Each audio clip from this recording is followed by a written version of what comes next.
I'm here for a little brief history.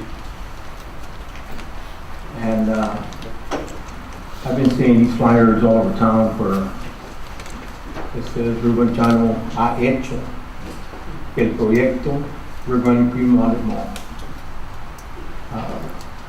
And I looked at this and people came up to me, and the people that know what actually did happen with the outlet mall.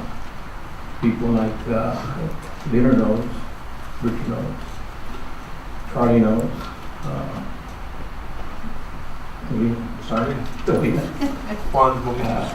This project, if you're going to give credit to somebody, you give credit to what's due. Stan Stanberg brought them all to Mercedes. We had nothing to do with it. He was going to make it. He told us he was going to make it. It took him longer than what he expected. It took him close to 10 years. He had option on the land for 10 years or 9.5 years from the Millers. William Schwartz, sorry. But he deserved all the credit for the mall of China. This is, to me, when I read this, it's not an accurate statement.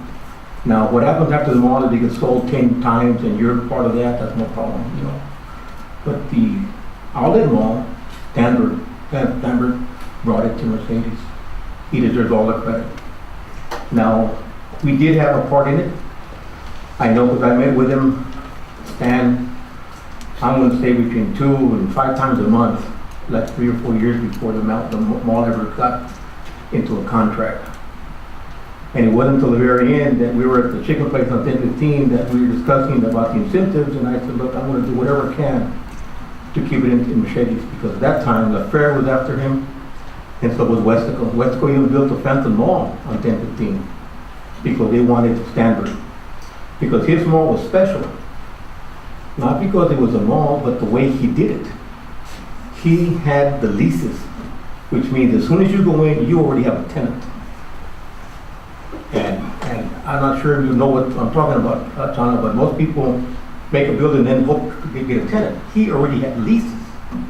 And he needed the last one, which was Nike, which was the largest anchor. So one day we're having lunch and he goes, you know what, we'll go ahead and done lunch. And I go, look, Stan, I go, we're going to help you, whatever you want, we want to keep it in Mercedes. So we talked about briefly, you know, incentive packages that the city gives. And then we're leaving and all of a sudden he goes, no, hey, you know what, I forgot to tell you, I got my last anchor. At that point, we knew it was going to become a reality. But Stanberg deserves all the credit. No commissioner, no mayor, no staff, because they were never there when we discussed them all. Now, we did talk about the self-tax incentives. I know, because I was right in the middle of it. City staff, commissioners were not part of it. That's how we got the 10-year. That's why everything passed so fast. But I'm here to tell the people on record, and if you want to call Stanberg, I have no problem with it. He brought them all to Mercedes. We did not. All the commission did, and some of us commissioners, all we did was keep it from going to other towns. Because they wanted it. La Ferra was asking for it. Westco wanted it. We gave incentives. You know, we had the land here, the option land, and that's why the mall is here. He deserves the credit. If we did any part of that, it's because we kept it here. And even though we got criticized for the 50% self-tax, but look what it's done for Mercedes. Look what it's, when we went from 0 to 3 or 4 million the next year. And we got criticized for the Donner Bridge. And I was against the Donner Bridge because, and now the records show that if they pay off their 30 million, which would be in the year, I think it was 2027,